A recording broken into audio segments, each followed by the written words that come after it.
ዳጣዬና ሰላምዬ እንግዲህ እውነታውን አወቁ። አቶ ደረጀ ውጭ ላይ ወስዶ ለሁለቱም እናትና ልጅ መሆናቸውን ነገራቸው። በዚህን ሰዓት ዳጣ የመጨረሻ ለቅሷን ቀወጠችው። እባክሽን ተረጋጊ ቢልም ነገር ግን ሁለቱም ሊረጋጉ ስላልቻለው እሱም ማልቀሱን ተያያዘው። ወይዘሮ ማርታ ወደ ስራ ቦታ ለመሄድ ስትወጣ አቶ ደረጀ እና እንዲሁም እነዳጣ የሚያወሩትን ጉብዳ ከጆሮዋ ጸልቅ አለ።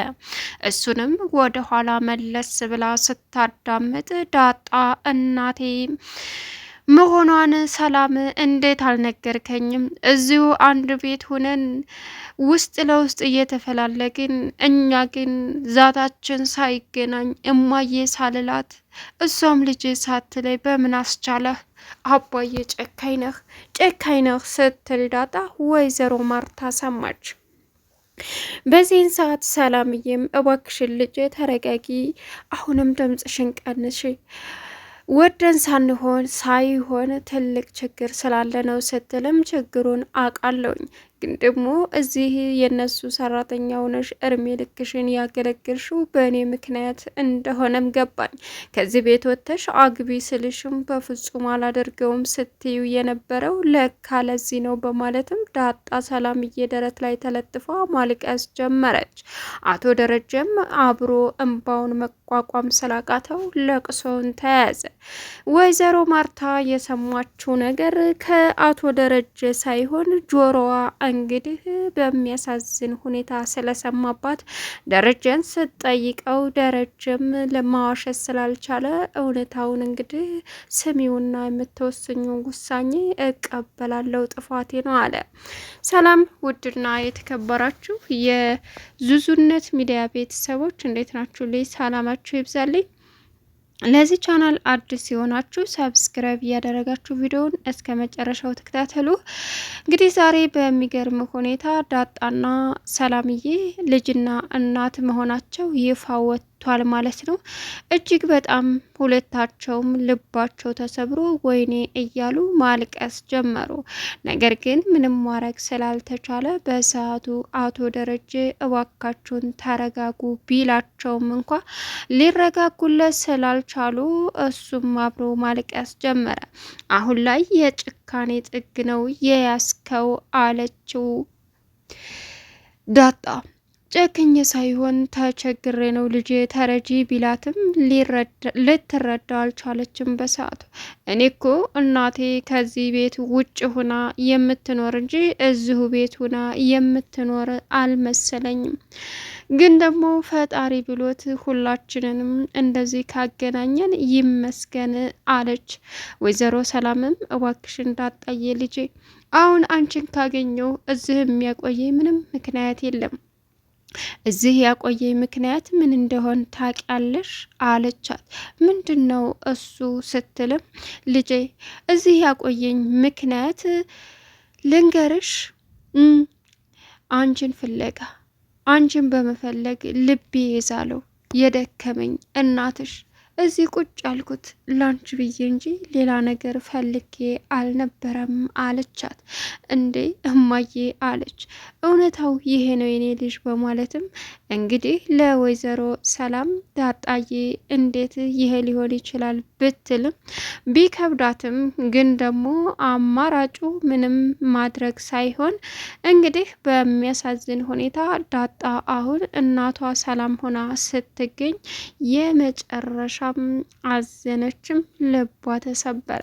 እናቴ ይህን ያክል ስትሆን እኔ ግን ጸጥ ብዬ ነበረ እያለችም ማልቀስ ጀመረች። ተረጋጊ ብትባልም መረጋጋት አልቻለችም በሰዓቱ። አሁን ላይ አቶ ደረጀ አብሮ ማንባት ሲጀምር እንግዲህ ወይዘሮ ማርታ የሰማችውን ነገር እርግጠኛ ለማድረግም ደረጀን ጠየቀችው። ደረጀም ያለውን ነገር መደበቅ ስላልቻለ ማርታ ከሌላ ሰው ማነገራት ብሎ ሲያስብም የምታወሩትን ነገር በሙሉ ሰምቻለሁ፣ እንዳትደብቀኝ ደሬ፣ የተፈጠረውን ነገር በሙሉ ንገረኝ። እያጨናነቅ የነበረውም እስከ ዛሬ ይህ እንደሆነ ጫፉን ሰምቻለሁ ስትለው ደነገጠ። ምንም ያስደነግጥ ነገር የለውም። የተፈጠረውን እውነታ ንገረኝ፣ ከዛ በኋላ እኔ ራሴ ምን ማድረግ እንዳለብኝ ወስናለሁ ስትለውም እባክሽን ማርቲ እባክሽን አላት። በስካር መንፈስ ነው ሳላስበው የተፈጠረው ሲላትም ወይዘሮ ማርታ እንግዲህ ምን ማድረግ እንዳለባት እንኳ ግራ ስትጋባ አቶ ደረጀ እንደው እባክሽ ልለምንሽ እያለም አሁን ላይ ብቻዬን ሆኜ ቤተሰቦችን ማማከር አለብኝ። ይሄንን ጉድ እኔ ቀርቶ ልጆቼ እንዲሰሙት አልፈልግም። አብጌል ይሄንን እንዳትሰማ በማለትም ለደረጀ ተናገረች። ከዚህን ሰዓት ሁሉም ነገር እንደተዳፈነ ከዚህ ቤት ሰላምና ዳጣ ይውጡልኝ ስትልም ወይዘሮ ማርታ አቶ ደረጀ ግን በፍጹም አይሆንም አለ።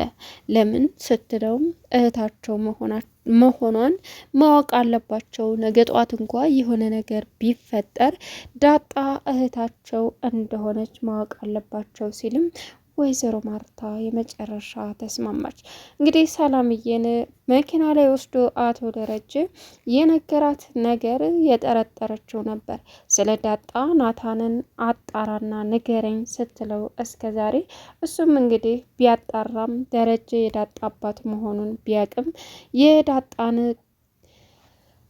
እንትን አሳልፎ ላለመስጠት የዳጣን ሚስጥር አሳልፎ ለሰላምዬ መናገር ስላልቻለ በሰዓቱ እንግዲህ እኔ ምንም ማውቀው ነገር የለም ልትነግረኝ አልቻለችም ብሎ ነበር የመለሰላት። ስለዚህ ለዳጣ ማንነት ማወቅ የቸኮለችው ሰላምዬ ናታንን ጥያቄ ፈጥሮበት ነበር።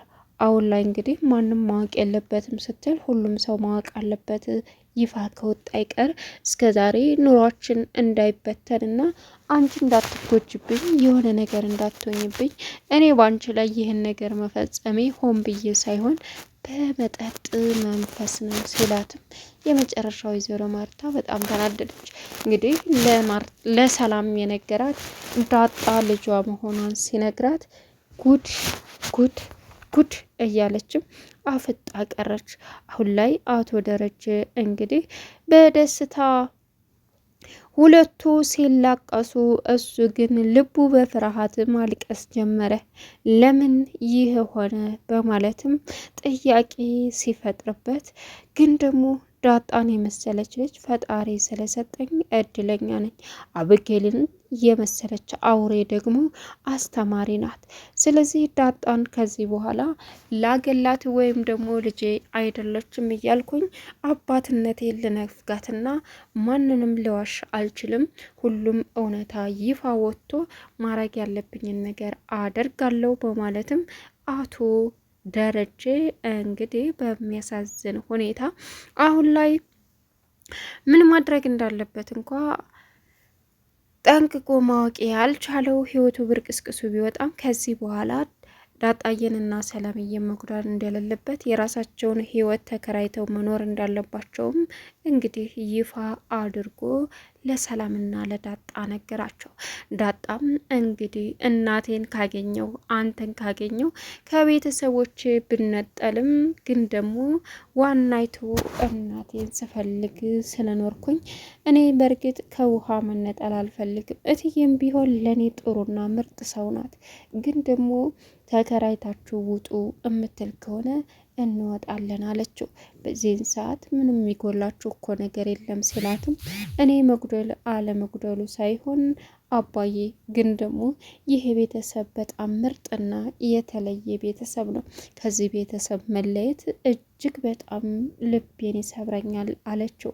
እሱም እባክሽን ተረጋጊ ልጄ በማለትም እንግዲህ ማረጋጋት ቢጀምርም ደረጀ የተፈጠረው ነገር ለእሱ ቢከብደውም አሁን ላይ የወይዘሮ ማርታ ጉዳይ አሳሳቢ ሆኖበት ይፋ እንዳይወጣ እናንተ ሁለታችሁ እናትና ልጅ መሆናችሁን በውስጣችሁ እምቅ አርጋችሁ ያዙ እያለ ሚስጥር አድርጉት እያለ ሲልም ወይዘሮ ማርታ የሰማችው ሚስጥር እኮ የባቄላ ወፍጮ አይደለም ይሰማል በማለትም እንግዲህ አናቱን ስትለው አቶ ደረጀ በድንጋጤ ምን ማርቴ አላት። ሁሉንም ሰምቸዋለሁ፣ ሁሉንም ነገር። እኔ አጋጣሚ ለካ አብጌል ያለ ምክንያት አይደለም ሰላምንም የምጠራጥራትና የምትጠላት። ስለዚህ እኔ ላይ የተደረገው እሷ ላይ እንዳይደገም ስለፈራች ነው፣ ልጄ በምክንያት ነው እያለች ወይዘሮ ማርታ ያዙ ይልቀቁኝ ብትልም፣ ነገር ግን ደግሞ እባክሽን ተረጋጊ ማርቲ፣ ህይወታችንን አደጋ እንዳይከተት ሲላትም፣ ህይወታችንን አደጋ የከተትከው እኮ አንተ ብቻ ነህ፣ እኔ ማርታ አይደለሁም። በላይ ላይ ጭራሽ ሰራተኛ ጋር ማቅጣ ስትለውም፣ ይኸውልሽ በስተት የተፈጠረ ነው። እዚህ ቤት እሷም የመጣችው ሰራተኛ ሆና ሳይሆን ልጇን ፍለጋ ነው። በልጅነቷ በህፃንነቷ ወንድሜ አውጥቶ ስለጣለባት ልጅን እየታደረክ ብላ ነው እዚህ የመጣችው። ስለዚህ የዘላለም ሚስጥር ነበረ ሲላትም ወይዘሮ ማርታ እጅግ በጣም ልቧ ቢሰበርም ግን ደግሞ አሁን ላይ ሁሉንም ነገር አምና ከመቀበልና ምንም ከማድረግ ማርታ አስተዋይ ሴት ስለሆነ ለውሳኔ ስለማትቸኩል አሁን ህይወቷን ወደፊት መኖር ወይም ደግሞ ደሬን ይቅር ብላ የወደፊት ህይወታቸውን ማስተካከልና ዳግጣም ደግሞ የደረጀ ልጅ መሆኗን እነ ውሃ እህታቸው መሆኗን እንግዲህ አውቀው እንዲኖሩም ፈቀደች። ሌላው ነገር አቶ ደረጀ አሁን ማርታ ካልተቆየመች ሌላው ችግር የለውም እዳው ገብስ ነው በማለትም ደስተኛ ሆኖ ይገኛል። አሁን ላይ በእርግጥ አብጌል ነገሩን እያቀጣጠለች ብትገኝም ምንድን ነው እኔ አላቅም፣ የምነግርሽ ነገር ቢኖር እያለቀሱ እያወሩ ነው እማዬ በማለትም ለማርታ ብትነግራትም ማርታ የተፈጠረውን ነገር በመጠየቅ ላይ ሳለች ግን ደግሞ ምንም ልታደርግ ስላ